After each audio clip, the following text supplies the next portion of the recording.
Well, friends, you all remember the company RadioShack. In fact, Saagar, do you remember RadioShack? I remember RadioShack. I remember RadioShack. Okay. My family actually got our very first computer from RadioShack. It was this like Tandy. It was very exciting.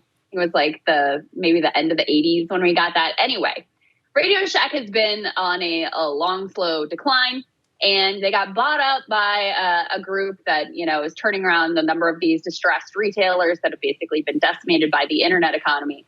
And they have taken RadioShack in a very unexpected direction. Let's go ahead and put this article up on the screen here. They say, remember RadioShack? This is from the Washington Post. It's now a crypto company with wild tweets.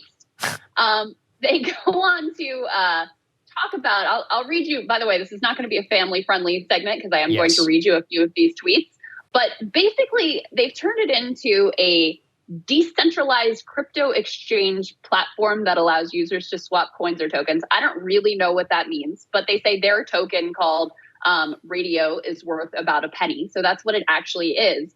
And in order to drum up interest in this crypto swap scheme thing that they're doing, they've just turned their Twitter account into this like really bizarre sort of like off the wall, explicit, strange thing. They even got banned from Twitter for a minute, but I think they're back on. The tweet that got them banned was, just to give you a sense of the type of content they're putting out into the world, this was the tweet that got them banned. If you find a squirter, marry her. Smart. Okay. Yeah. And then hold on, just to get a little bit more of a sense, once they got the tweet, reinstated and their account back up, they said, a thing about yesterday, I see whole tits on TikTok daily, and I got put on Twitter parole for talking about marrying squirters.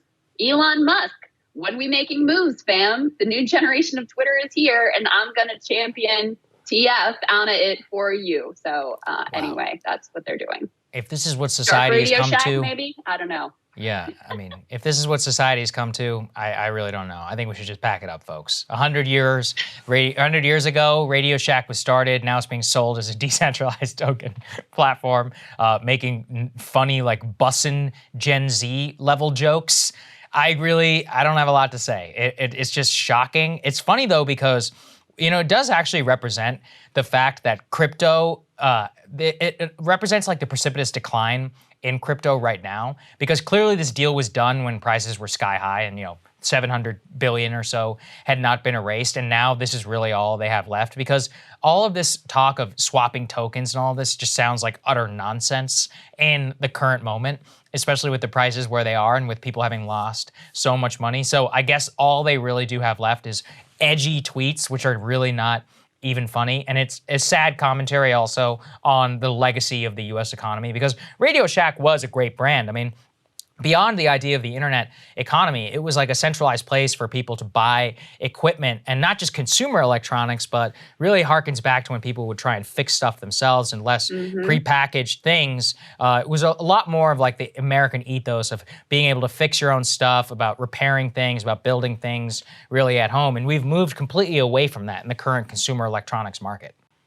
Yeah, I think that's exactly right. It's a perfect parable of like the decline of the American economy in general, from, something that was real and based on innovation and making things, to something that is just like, how do I jump on the latest trend of financial rigging and engineering? And also a perfect parable of the crypto market and the crypto crash, because this is like a move out of desperation to try to gin up some interest in whatever their weird crypto scheme thing is. So it is sad all the way around. Cringe all the way through.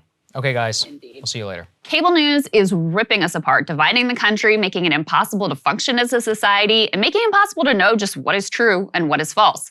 But the good news is they are failing and they know it.